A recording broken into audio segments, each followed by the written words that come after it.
1, 2, 1, 2, 3, 4.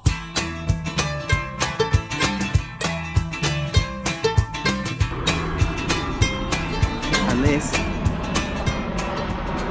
is the other way. I don't know if you can see that. Who would have thought it? So there is another way to get to Krakow without having to drive. You can fly on an EasyJet. As my friend lives quite close to the flight path. Get yourself an EasyJet or a Ryanair plane to Krakow, quite nice and cheap. Highly recommend it.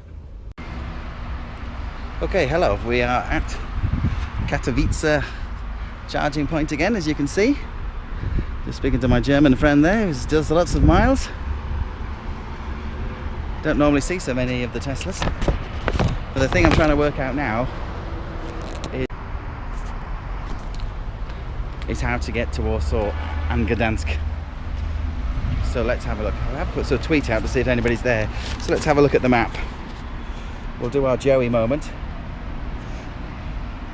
I haven't got the technology to make this appear, so I'm showing it on screen. So I am currently, well, let's just see. So I've started over here and through Belgium, Germany, through to Munich, through Austria, down to Maribor, to Zagreb, and then we went down to here, and then we came back on ourselves, charged up again, went to Zagreb, we went down here, then to Zagreb, then to Maribor, then to Vienna, and then I went to Bratislava. I came up to this way, Ostrava, Katowice, Krakow, and now I'm back at Katowice. So I'm now going to go to Warsaw. There is a charger somewhere here, which will then get me to Gdansk, and then Kaliningrad is here for the football. So the question is, there's no chargers here, but there's a charger there, so I've got to use a destination charger here, because it's, what are we saying, to Warsaw it's 241 kilometers from here, so I'm going to have to charge it up there, and then it's another 184 to the charger in the middle of, on this road here, and then I've got enough to get me to Gdansk. Then there's a hotel up there, the Hilton, that has a destination charger, so I can charge it up.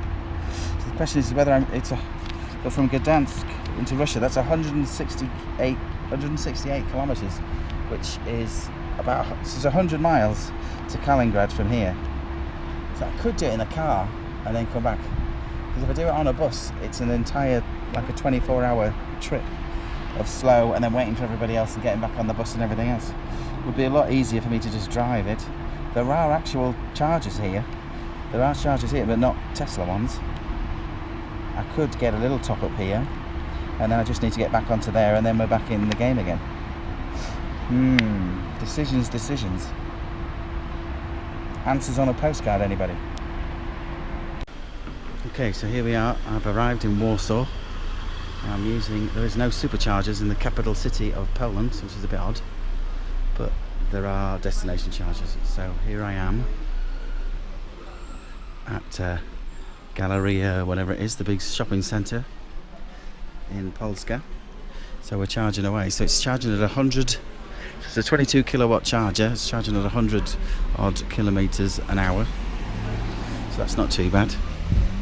So I need at least 160. I've got 120 kilometers left. I need at least a double, so I need a couple of hours of charge, basically, because it's a slower charger, which is perfect, so I can do a bit of a shop, a bit of a wander around, watch the next game, and try and work out where the supermarket is, where the actual shopping centre is.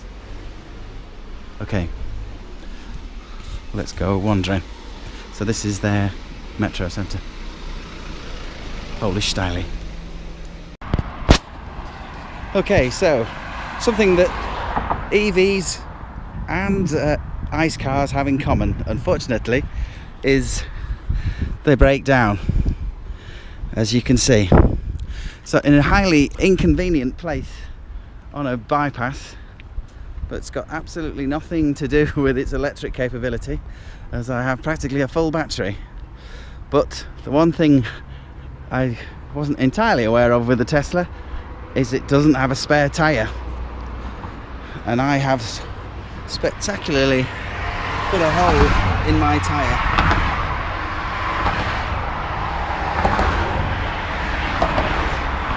So I'm now having to ward off traffic,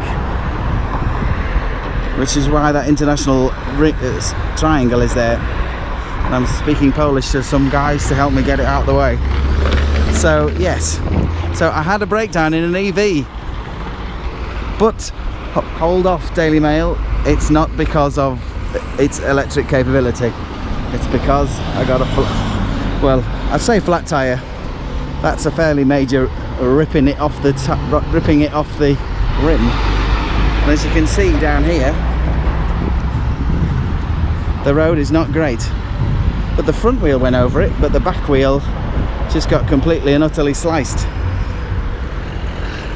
Although the one slight downside to Tesla, there's no spare tyre. I may have said that already. I wasn't fully aware of that. I had a sneaky feeling I hadn't seen a spare tyre, but I think there's quite a few modern cars have that now. So there you go. So this is just to add to the excitement and just to add the fear factor of my trip to Russia, is that roads are rubbish and there's a reasonable chance I'll pop a tyre. So I'm not sure how many zlotys that's going to cost me in the morning, but hopefully it's not going to slow me down too much. But yes, so your roving reporter Michael can report to you that I've broken down. After nearly 3,000 miles, I've finally broken down in an inauspicious manner, but I've damaged that alloy. Hopefully they can just put the tyre over it, but it's not looking pretty. Yeah, we shall see.